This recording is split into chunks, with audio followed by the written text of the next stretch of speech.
Yoso Bhagavā Arahaṃ Sammā Sambuddho Sāvakhato yena Bhagavata Dhammo Supatipanno yassa Bhagavato Sāvaka Sangho Dhammayam Bhagavantam Sadhamman Sasangham Imehi Sakarehi Attarahaṃ Arupitehi Abhipujayama Sadhuno Bhante Bhagavā Sucira Parinibbāna Pācimā Janatanukampa-manasa Ime Sakaretu Katapana Karapute Patiganhatu Amhakanti Garatam Hitaya Sukaya Arahaṃ Sammā Sambuddho Bhagavā Buddhaṃ Bhagavatāṃ Abhivādemi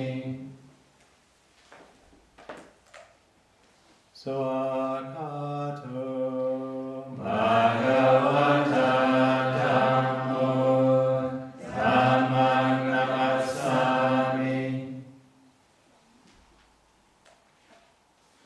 Supatipanno Bhagavato Sāvaka Sangho Sanghang Namami Handamayaṃ Buddhassa Bhagavato Pupapakanamakaraṃ Karomase Namo Tassa Bhagavato Arahato Sammā Sambuddhassa Namo Tassa Bhagavato Arahato Sammā Sambuddhassa Namo Tassa Bhagavato Arahato Sammā Sambuddhassa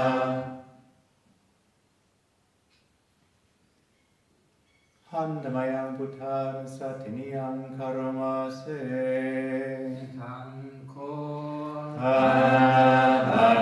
Bhagavantang evaṃ kalayano Kittisato apugato Itipiso Bhagavā Arahaṃ Sammā Sambuddho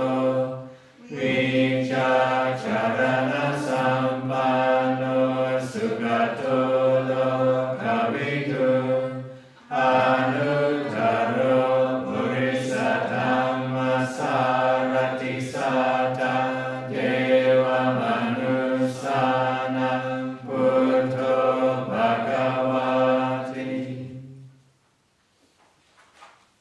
Handamayaṃ Dhammānussati karomase Svakhato Bhagavata Dhammo Sanditiko Akaliko Ehipassiko Opanayiko Pacatam Veditabo Vinyuhiti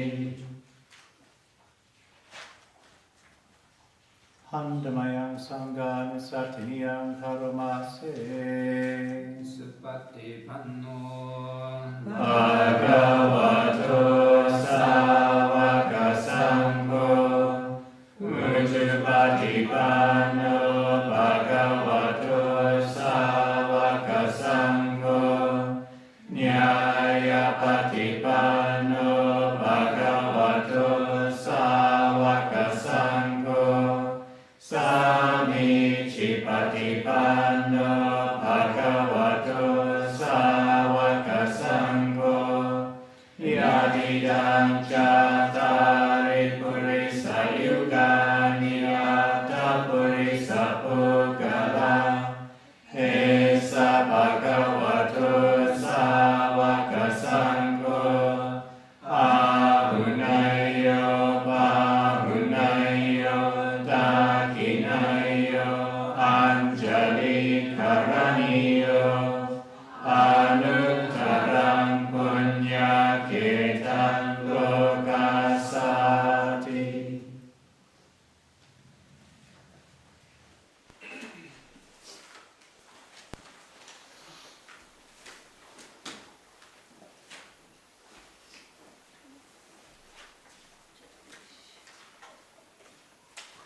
continue on page 37, the Buddha's words on loving kindness.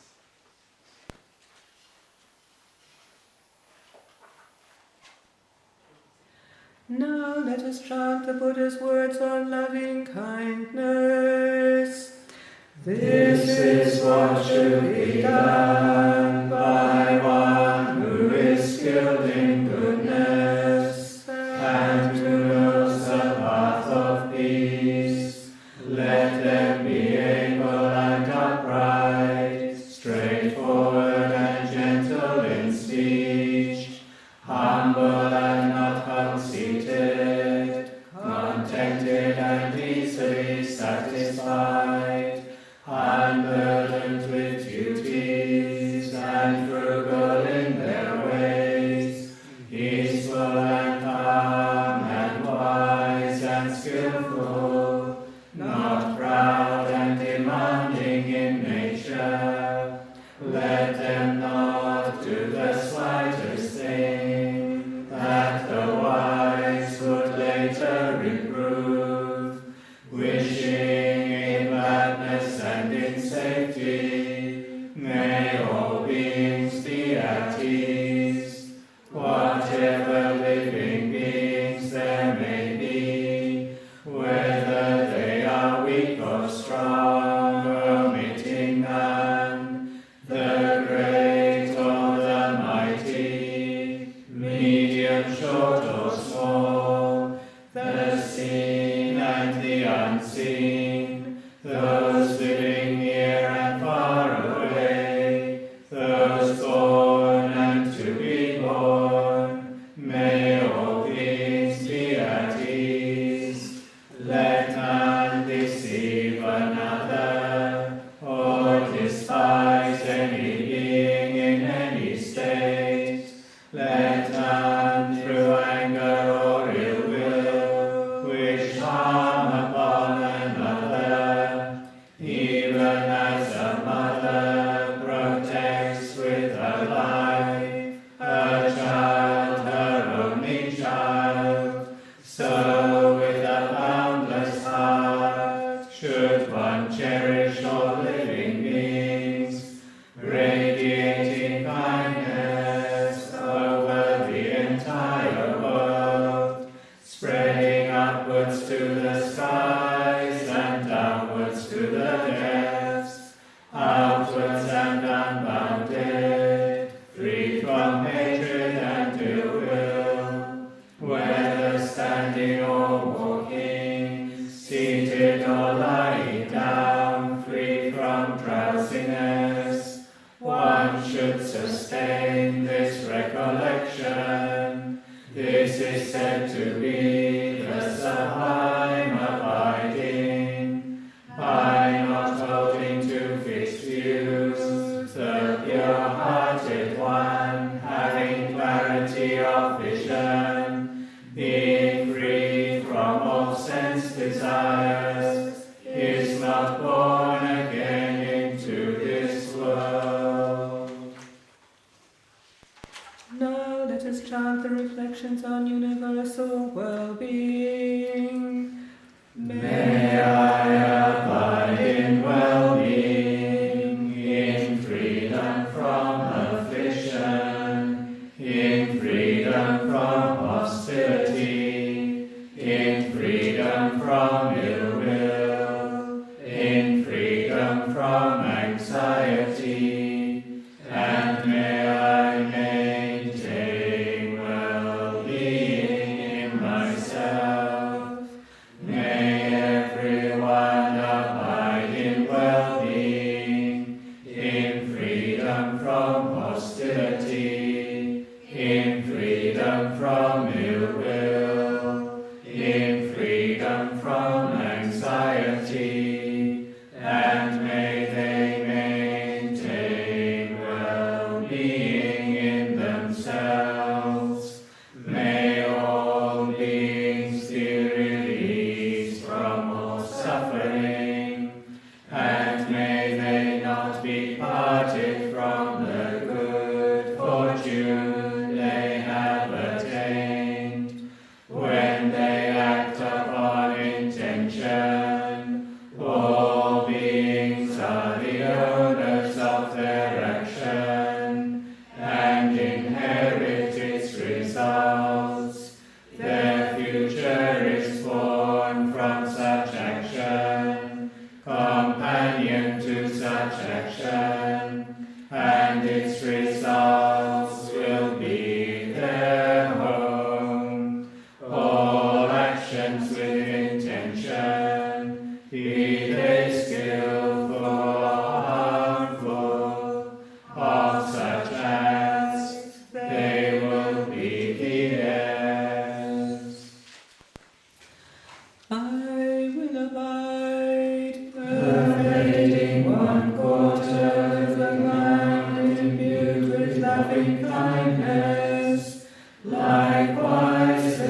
myself.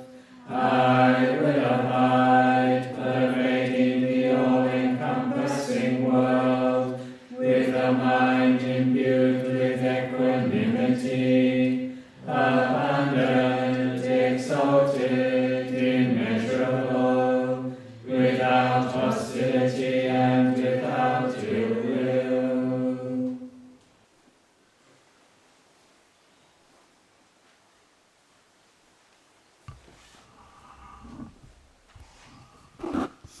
Coming to our meditation. Can anyone guess what meditation object I be recommending? Of course, no, recollecting the Buddha. If not recollecting the Buddha on Vesak, when else? And a common way of practicing Buddhanussati, recollection of the Buddha, is simply repeating a Buddho, Buddho, Buddho, Buddho. This was done by many of the great disciples of Ajahn Dhammasiha, a very common meditation object as a parikama, as a foundational meditation object to start developing one's meditation by so many of the great masters in the Thai forest tradition.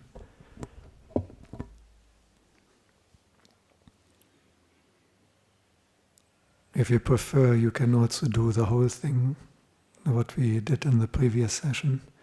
Itipiso Bhagavā Arahaṃ Sammā Sambuddho Vicca Chalana Sampanno Sugato Lokavido Anuttaro Buddhista Dhamma Sarati Sattha Deva Manussanang Buddho Bhagavati. Not just repeating this whole formula of the most important characteristics of the Buddha, the way the Buddha explained it himself.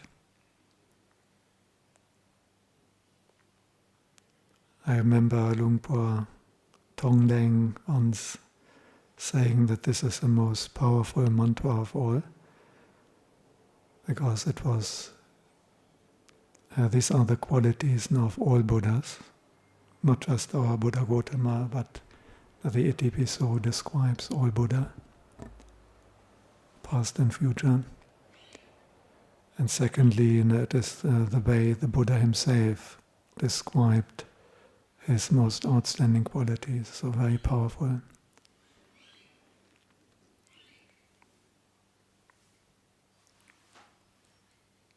If your mind is already quite good in developing samādhi, then a shorter mantra is usually better, like Buddho, Buddho.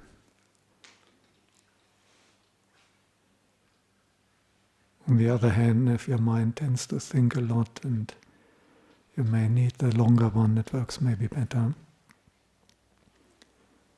But today I will present my favorite version, which is in between in length, Majjhima, one I like to use, and that goes Bhagavā Arahaṃ Buddho, Buddho Arahaṃ Bhagavā, Bhagavā Arahaṃ Buddho, Buddho Arahaṃ Bhagavā.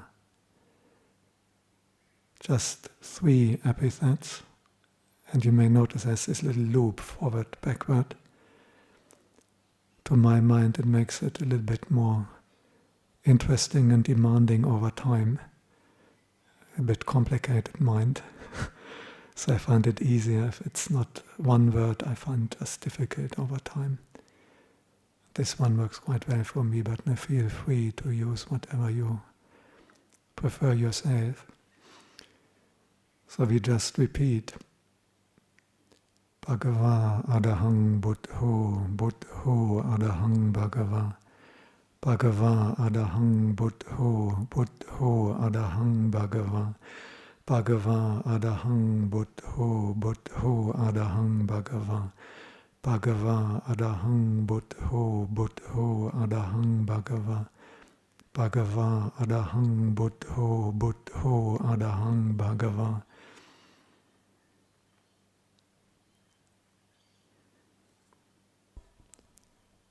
Just gently but persistently mentally repeating that mantra.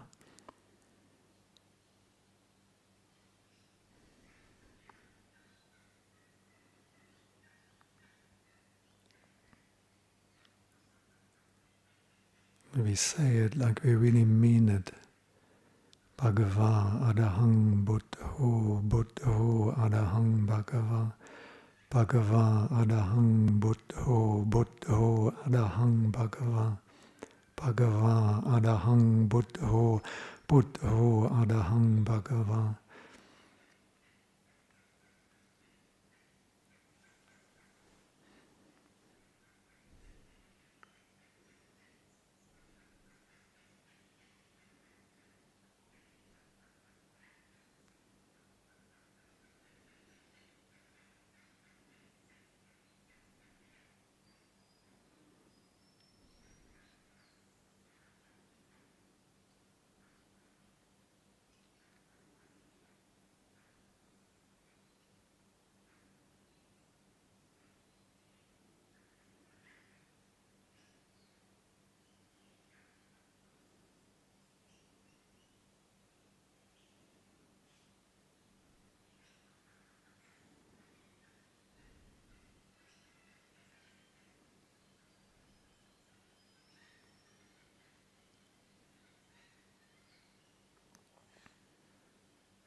Now this meditation is actually not about the words we are repeating. The words, the mantra, simply serves the function of generating a certain emotion, a certain feeling. And that is obviously the emotion of confidence, faith, conviction, devotion, appreciation, affection towards the Buddha. So we're using that mantra, we're repeating the mantra in order to generate that emotion in our mind, the emotion of faith, saddha, conviction, the devotion to the Buddha. So as we are repeating the mantra, we notice that this emotion starts developing in our heart. Bhagavā, Arahaṃ, Buddho, Buddho, Arahaṃ, Bhagavā. Bhagavā, Arahaṃ, Buddho, Buddho, Arahaṃ, Bhagavā. Bhagavā, Arahaṃ, Buddho, Buddho, Arahaṃ, Bhagavā. Bhagavā, Arahaṃ, Buddho, Buddho, Arahaṃ, Bhagavā.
We get distracted, past, future, planning, worrying, whinging about the past.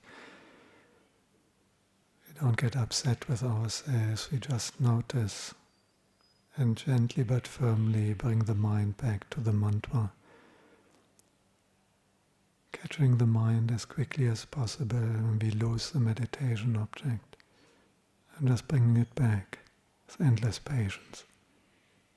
Can do that 100 times in one meditation, catching the mind, bringing it back. Bhagavā, Arahaṃ, Buddho, Buddho, Arahaṃ, Bhagavā, Bhagavā, Arahaṃ, Buddho, Buddho, Arahaṃ, Bhagavā, Bhagavā, Arahaṃ, Buddho, Buddho, Arahaṃ, Bhagavā. Repeating, repeating.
If we are a visual kind of character, you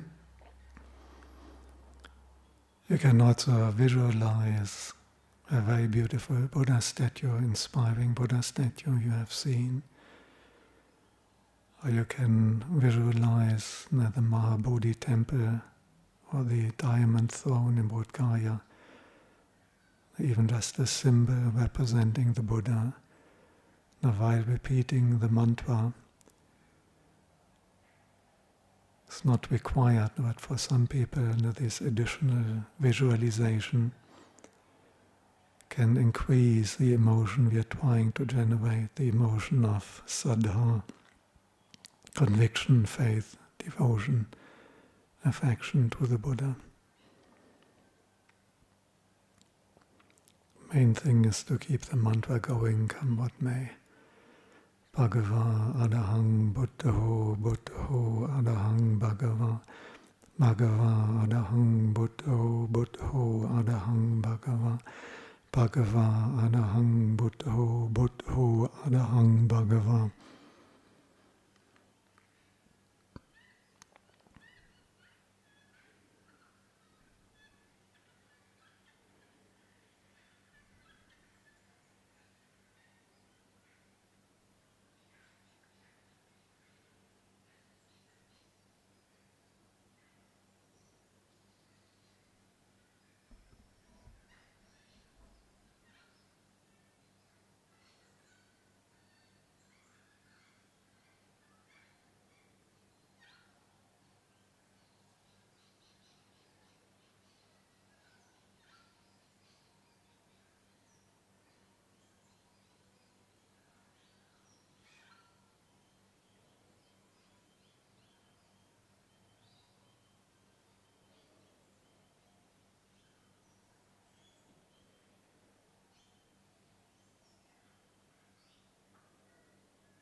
We always meditate with mindfulness. We're not focused exclusively on the meditation object, but we're also mindful how the meditation object affects our mind. So we notice whether the emotion of faith, saddha, confidence is developing and how much. While we are repeating the mantra, we can still notice that the mind becomes more wide, filled with that uplifting emotion. And that encourages us to stay with the mantra. We understand that staying with the mantra is a cause for our mind to feel elated and filled with faith and devotion, with this very wholesome, beautiful and enjoyable emotion. And understanding that, it's much easier to continue and make it stronger. And we notice that faith, conviction in the Buddha, devotion and affection to him is giving us a great happiness, a non-sensual, very fulfilling happiness, and we deliberately develop that pleasant feeling as we repeat the mantra.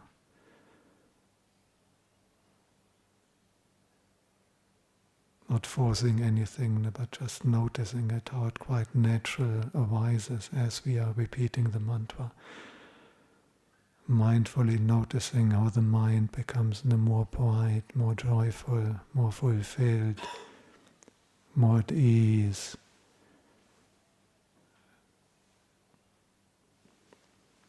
Bhagavā Arahaṃ Buddho Buddho Arahaṃ Bhagavā Bhagavā Arahaṃ Buddho Buddho Arahaṃ Bhagavā Bhagavā Arahaṃ Buddho Buddho Arahaṃ Bhagavā.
If the meditation is going very well, you may even be able to drop the words and to focus exclusively on the emotion and the feeling. If unwanted, or if to attain, to go into really deep samadhi, the words would be too complicated and distractive. So very skillful advanced meditators may be able to drop the words and just use the emotion, the feeling of faith and devotion and that uplifting feeling connected with it, and simply focus on that, and then the mind can fully unify. However, that is quite advanced, and usually it is better to keep using the mantra to make the emotion really strong. Bhagavā Arahaṃ Buddho Buddho Arahaṃ Bhagavā Bhagavā Arahaṃ Buddho Buddho Arahaṃ Bhagavā Bhagavā Arahaṃ Buddho Buddho Arahaṃ Bhagavā. And this is an emotion we don't have to be afraid of. We can release that faculty. Vimutta saddha in Pali, unleashing our faith, our conviction, our devotion, allowing that emotion to really fill our whole mind, our heart, until it becomes so strong and the joyful feeling connected, it becomes so strong that the mind can unify in samādhi.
We talked about the birth of the Bodhisatta at noon.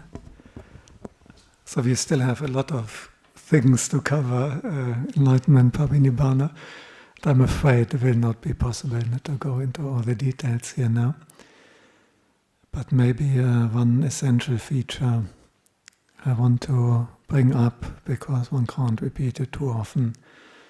I think you're all aware that the Bodhisatta, after he had renounced and started living as a monk, as a samana, as an ascetic, and he had tried out two of the most advanced teachers, and he found that it wasn't total release from death and rebirth, what they were teaching.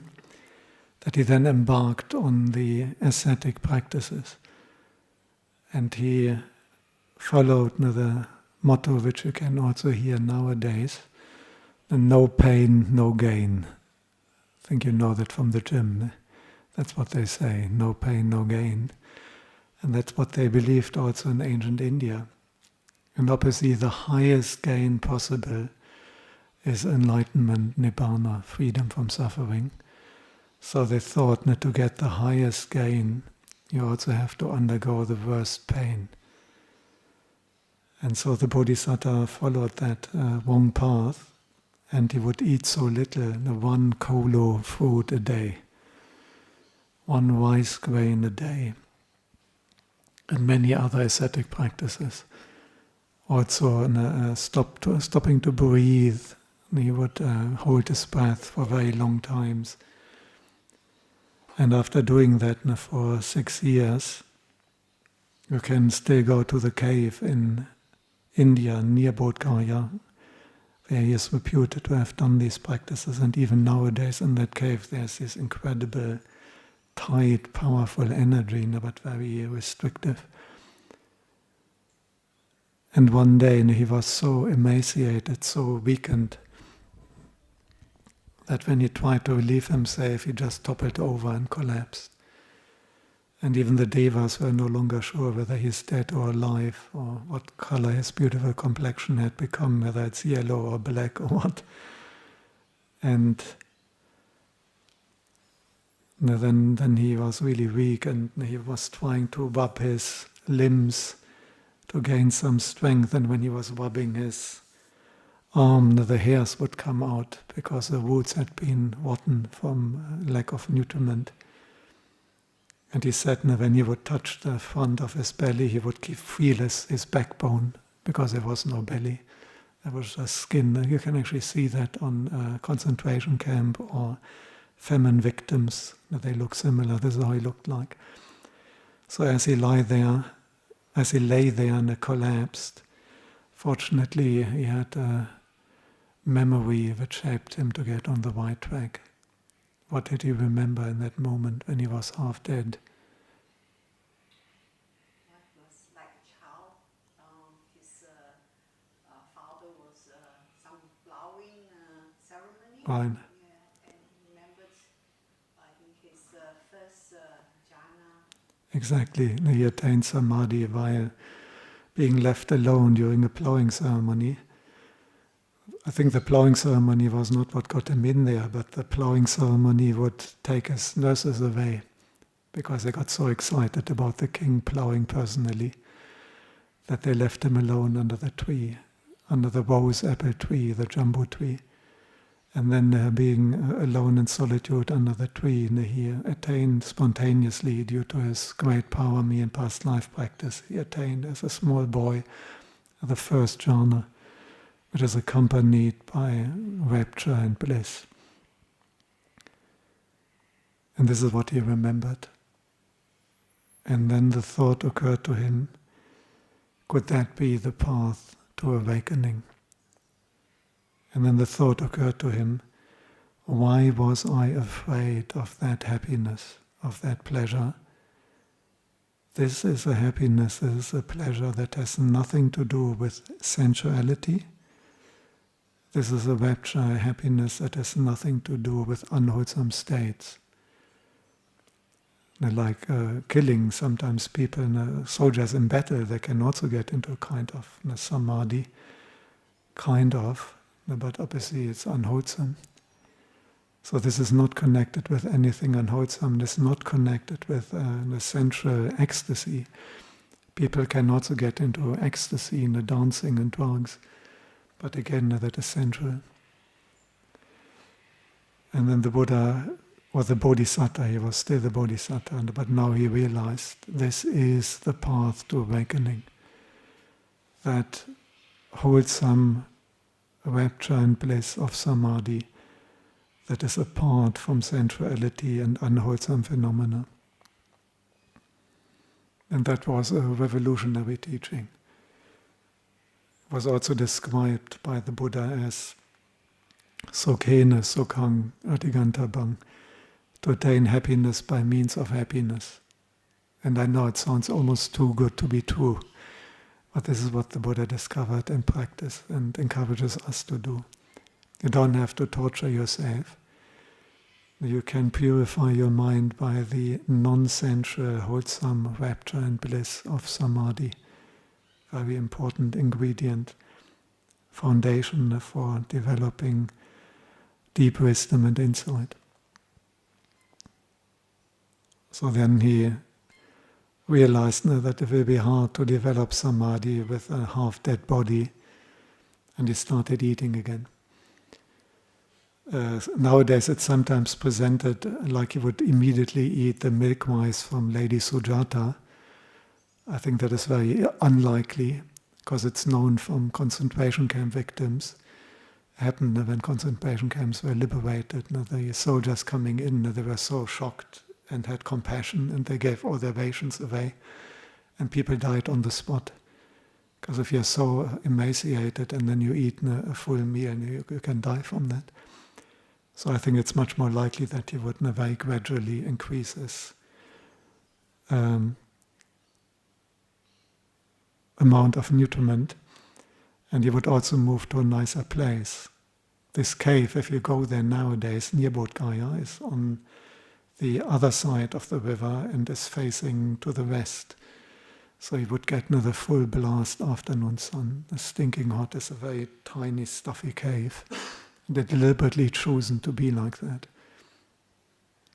Whereas in winter, you wouldn't get the morning sun, it would still remain cold a long time. So I deliberately choosing that. And now he went to a much nicer place. The Bodh Gaya is quite close to the river. And those days, it was only a village, some distance. It was a very beautiful river flowing. And on the day where he realized the full moon coming, that was the day when Lady Sujata offered the famous milk rice. So he had very good nutriment. He was developing samādhi. The Buddhanussati gave him what they say in a 7 sheath of kusa grass, which he used as his mat to sit on, because it's also symbolical for the 7 factors of awakening, Satibojjhanga. This is a famous diamond throne. In reality, it wasn't a diamond, it was just kusa grass. But by attaining supreme awakening, the Buddha kind of made it into the diamond throne. And then he sat down under the Bodhi tree, facing east, like always. You can still see that. The Bodhi tree is now very close to the Mahabodhi temple, but there's this gap in between with this external Vajrayasana, and it's still the same. When you sit under the Bodhi tree, you can't access that. If you were to sit there and facing the back wall of the temple, you're looking exactly east. That's how the Buddha would always sit. And then at night time, the moon would rise. He was looking at the rising moon, and he made the famous determination. You know the determination he made? Where he said, even if my blood and flesh dries out, and only skin, sinews and bones remain, I will not break the posture now until I have realized the deathless, the freedom, awakening. That was the resolution he made when he sat down. Before you rush doing that, of course the Buddha, or still the Bodhisatta, he was aware, obviously he could sense that he is there, that he had everything, that was all coming together. And then the armies of Mara assaulted him, and he would not budge. One of our little Buddha statues on top, the southern direction facing in the stupa, and it has got this Mardajina posture, where the Buddha touches the earth as a witness for his parami, and he wouldn't move from the assault of Mara. Again, I take that mostly metaphorically. The real battle is internally, like in Sutta Nipata. Now, where the Buddha talks about the 10 armies of Mava, there's all the different defilements, the sensuality, anger, conceit, fear, and so on. This is a real battle, overcoming the defilements in his heart. This is where he wouldn't budge, he wouldn't give in to the defilements. The Mava is a symbol for the defilements in the heart, and he wouldn't give in. And he developed the jhanas, in particular under the fourth jhana, which is the culmination and perfection of mindfulness and equanimity, the best basis for the heart to do deep wisdom and insight contemplation. And based on these jhanas, he developed the psychic powers in particular, and he remembered past lives, many hundred thousands of past lives. It looks like he went 91 eons back, until the time of Buddha Vipassana probably, not until the last karmic causes probably never exhausted, no point in going further. He also developed the divine eyesight, Dibba Chakku, that is seeing how other beings die and get reborn according to their karma. And a grand vision, all beings in one big view, and he can directly see that, how they pass away, then move, connect with a new body, and how that happens according to karma. And then both of these obviously introducing a great sense of weariness, with that endlessness of samsara, and he had done anything, he had done everything except enlightenment. What's the point in any of that? And then endless dying and being born again. And then he directed his mind to the Four Noble Truths, contemplating what is actually the cause of suffering. And not looking outside. It's not the weather, it's not that it's raining too much that is the cause of our suffering. It's not your spouse or your child or your mother-in-law or your boss. It's not even the headache or the backache you have. The real cause of suffering is actually craving. A craving in our heart, a desire, passion, attachment, the defilements. And that he could see that clearly. The simile given, his mind was so clear, based on this deep samadhi. Just like if you have an alpine lake, which is completely limpid, clear, translucent and lucid, and you can see right through to the bottom. You can see any of the fish there swimming. You can see any of the shells or the rocks or the pebbles on the ground of that alpine lake. So he had the same clarity, he could see that with that clarity in his mind. And he could see the craving, he could see the asavas, the very deep underlying roots of all the defilements. And in particular, he could see how craving is exactly what causes all that pain, what causes the rebirth. Craving causes clinging, taking up, appropriating, taking it, owning it, the delusion of ownership, the delusion of ownership. Causes the delusion of being, becoming, rebirth. And once we are born, then inevitably old age, sickness, death, and then another rebirth. He could clearly see that with that same clarity, like someone looking down into an alpine lake and seeing it all. And seeing the cause of craving, obviously, he realized if the cause is abandoned, then craving is gone. And the abandoning that happens automatically as a result of that vipassana, of that insight.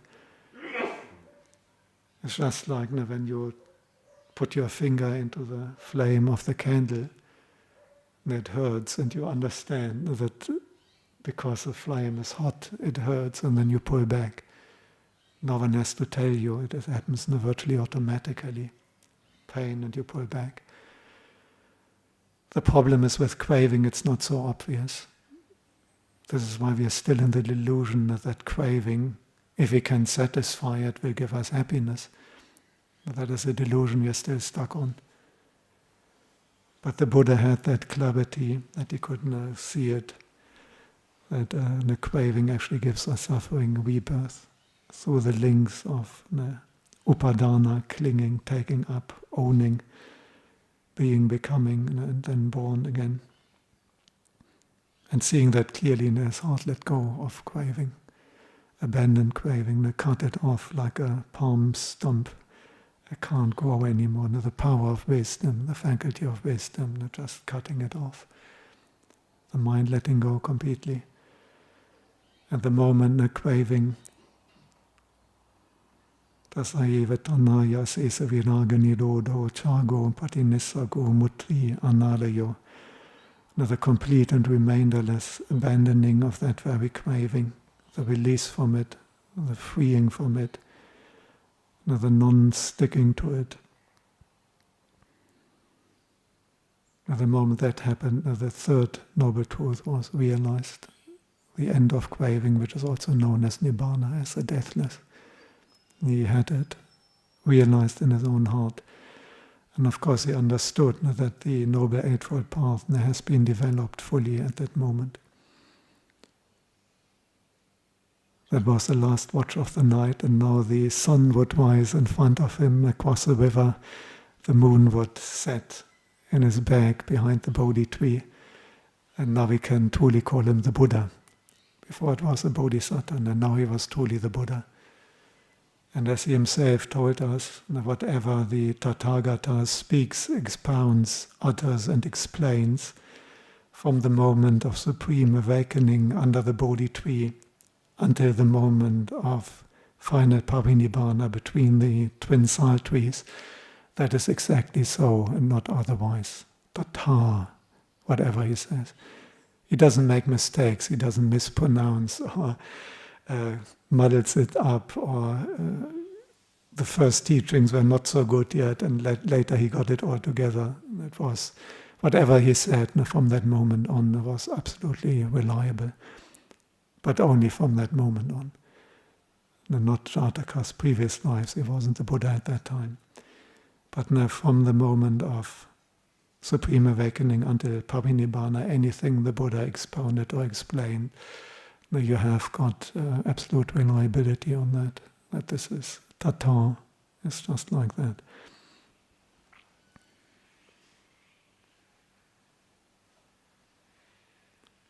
Yeah, I think we're running out of time. I think I have to stop here, and maybe a good time to stop. Now we have the Buddha now sitting under the Bodhi tree.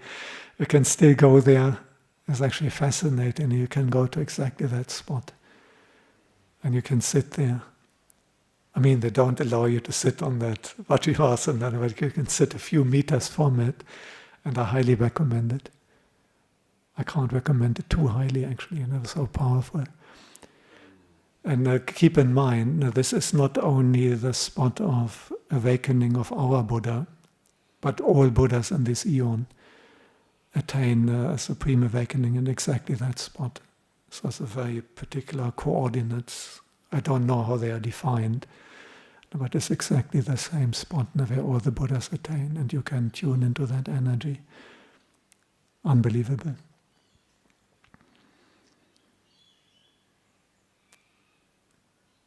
Okay, the next thing would be asking forgiveness from Buddha Dhamma Sangha, reciting the passage in Anguttara.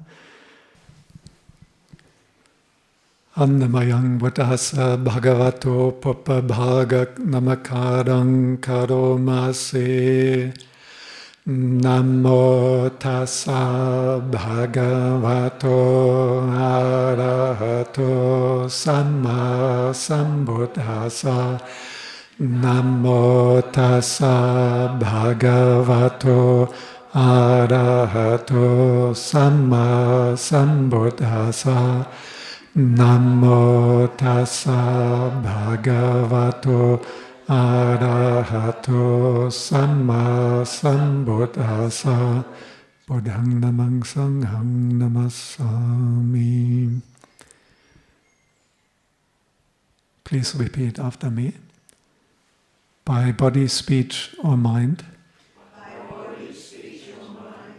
whatever transgression I have committed towards the Buddha,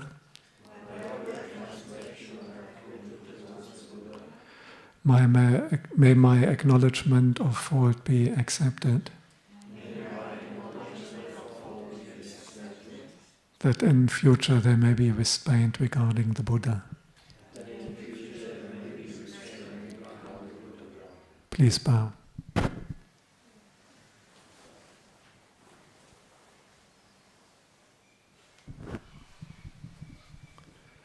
By body, speech or mind, whatever transgression I may have committed towards the Dhamma,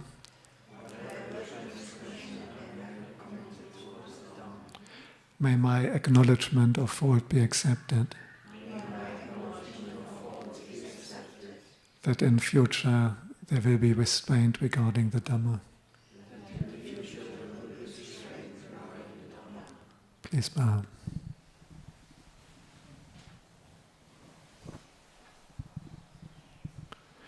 By body, speech or mind, whatever transgression I may have committed towards the Sangha,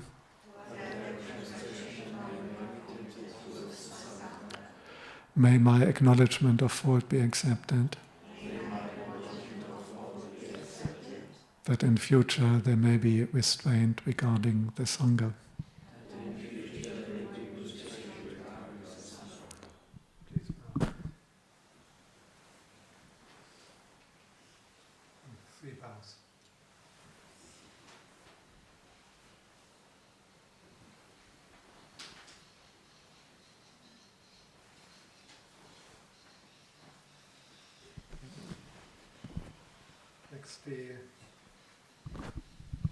We'll use again the words of the Buddha himself, describing some of his outstanding qualities. From Anguttara Nikāya 13.1, 13.5 and 13.6 in the Book of Wands. Please repeat after me line by line. There is one person who is arising in the world, is for the welfare of the multitude, for the happiness of the multitude, who arises out of compassion for the world, for the good, welfare and happiness of gods and humans. Who is that one person? It is the Tathagata, the Arahaṃ, the perfectly enlightened one. There's one person arising in the world who is unique, without a peer, without counterpart, beyond comparison,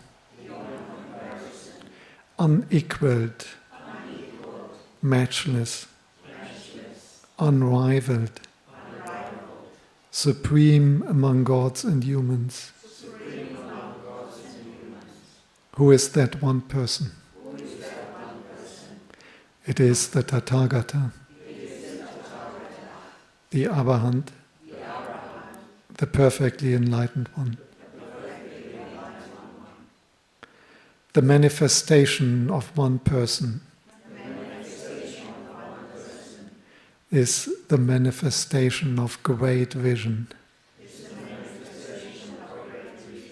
of great light, of great radiance. It is the manifestation of 6 things unsurpassed. The realization of the 4 analytical knowledges.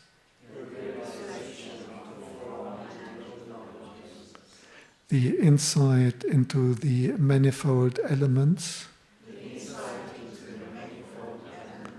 that constitute our universe. The realization of the food of knowledge and liberation.